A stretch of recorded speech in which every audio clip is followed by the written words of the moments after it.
Hello and welcome everyone, welcome to GRS technical. तो कैसे हो आप सब। आज इस वीडियो में हम कवर अप करने वाले हैं chemistry class 12 chapter number 2 solutions, जो कि बेहद इंपॉर्टेंट है। तो चलिए बिना समय गंवाएं आज के इस वीडियो को हम स्टार्ट करते हैं।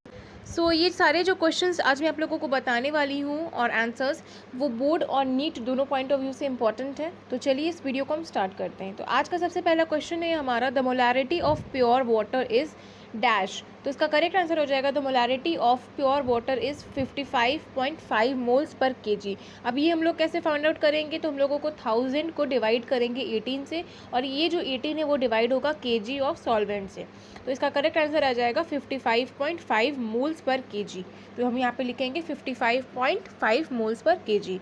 याद रखिएगा प्योर वाटर का मोलैलिटी होता है 55.5 moles per KG. Next question है हमारा, the number of moles of NaCl in 3 litres of 3m solution is dash. तो इसका करेक्ट आंसर हो जाएगा 3m सोल्यूशन मीन्स 3 मोल्स इन 1 लिक्विड, यानी कि 3m लिखा हुआ है, 3m सोल्यूशन मतलब कि 3 मोल 1 लीटर में है ना।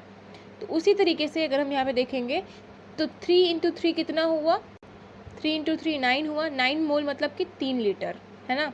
तो इस तरीके से हम यहाँ पे फाइंड आउट कर लेंगे, मतलब इसका आंसर हो जाएगा 9 मोल्स इन 3 लीटर्स। अगला क्वेश्चन है, 4 litre of 0.002 moles aqueous solution of NaCl was diluted by adding 1 liter of water. The molarity of resultant solution is। मतलब हम लोगों को यहाँ पे मोलैरिटी और मोलैरिटी में डिफ्रेंशिएशन करना अच्छे से आना चाहिए, और उसके क्वेश्चंस को कैसे सॉल्व करते हैं ये परफेक्टली आना चाहिए।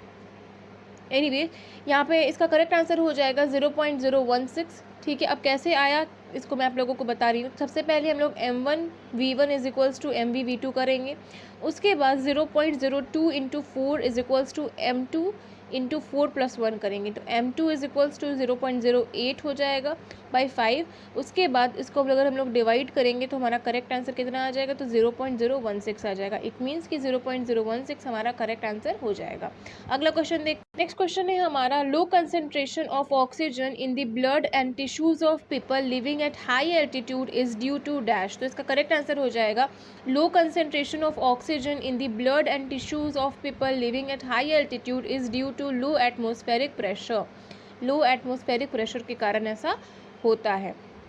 अगला क्वेश्चन है, considering the formation, breaking and strength of hydrogen bond, predict which mixture will show a positive deviation from Raoult's law. आप लोगों को राउल्ट्स लॉ आई होप पता होगा कि क्या होता है। राउल्ट्स लॉ बहुत इंपॉर्टेंट है, एग्जामिनेशन में पूछा भी जाता है। यहाँ पे हम इसको लिखेंगे मिथेनॉल एंड एसीटोन। ठीक है, methanol and acetone on mixing force of attraction will decrease. ठीक है, इसका करेक्ट आंसर मतलब हो जाएगा मिथेनॉल और एसीटोन को हम लोग मिक्स करेंगे तो फोर्स ऑफ अट्रैक्शन डिक्रीज कर जाएगा। अगला क्वेश्चन है, an unripe mango placed in a concentrated salt solution to prepare pickles shrivel because, यानी कि जो हम लोग आम का अचार बनाने के लिए जो आम रखते हैं उसको हम लोग डाल देते हैं सॉल्ट सोल्यूशन में, यानी कि नमक के सोल्यूशन में डाल देते हैं, तो वो श्रिंक क्यों कर जाता है, सिकुड़ क्यों जाता है, इसलिए सिकुड़ जाता है। ये गिव रीज़न है, ये बहुत ही इंपॉर्टेंट है बोर्ड पॉइंट ऑफ व्यू से, आपके बोर्ड पॉइंट ऑफ व्यू से भी और आप लोगों के pre board point of view से भी इंपॉर्टेंट है। तो इसका आंसर हो जाएगा, लो concentrated salt solution is hypertonic solution, therefore fluid inside mango will come out and it shrivels. यानी कि salt concentrated salt solution hypertonic solution होता है और इसी के कारण ऐसा होता है। अगला क्वेश्चन है हमारा, the value of Henry's constant KH is. इसमें जो KH है इसका वैल्यू मतलब क्या हो गया, इसका मतलब ये होता है higher the value of KH lower will be the solubility. याद रखिएगा हमेशा, higher the value of KH lower will be the solubility. अगला क्वेश्चन है, dash has highest freezing point. तो one mole glucose has highest freezing point. Next question है, mole fraction of glycerine. Glycerine का formula क्या होता है, तो C3H5OH3, C3H5OH3 glycerine. Mole fraction of glycerine is solution containing 36 gram of water and 46 gram of glycerine is. तो उसका answer हो जाएगा 0.20। वही हमको यहाँ पे मोल फ्रैक्शन को ढूंढना होता है, तो जैसे आप लोगों को मैंने बताया है। अगला क्वेश्चन है, dash condition is not satisfied by an ideal solution. तो इसका आंसर हो जाएगा formation of azeotropic mixture. Formation of azeotropic mixture condition is not satisfied by ideal solution. Next question है, people add sodium chloride to water while boiling eggs, this is due to increase boiling point. Next question है हमारा the van't Hoff factor accounts for, तो इसका answer हो जाएगा the van't Hoff factor the extent of dissociation of solute, ठीक है, the dissociation of solute van't of factor.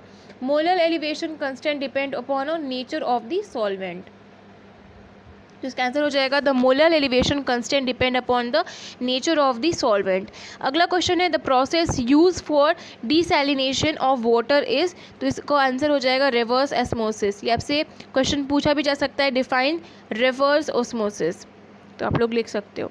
अगला question है vapour pressure is dash proportional of temperature, तो इसका आंसर हो जाएगा vapour pressure is directly proportional to the temperature.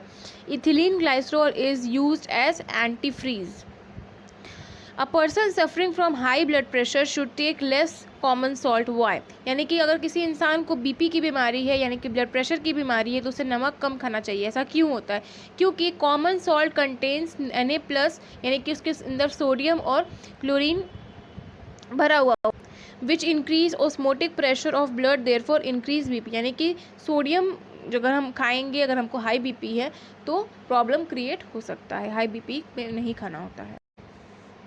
सो यही सारे जो क्वेश्चंस है वो आपसे पूछे जाते हैं बोर्ड एग्जामिनेशन में एंड नीट एग्जामिनेशन में, एंड आई रियली होप कि वीडियो आपको अच्छी लगी होगी। वीडियो अच्छी लगी हो तो उस वीडियो को लाइक शेयर सब्सक्राइब ज़रूर करिएगा। जय हिंद, वंदे मातरम।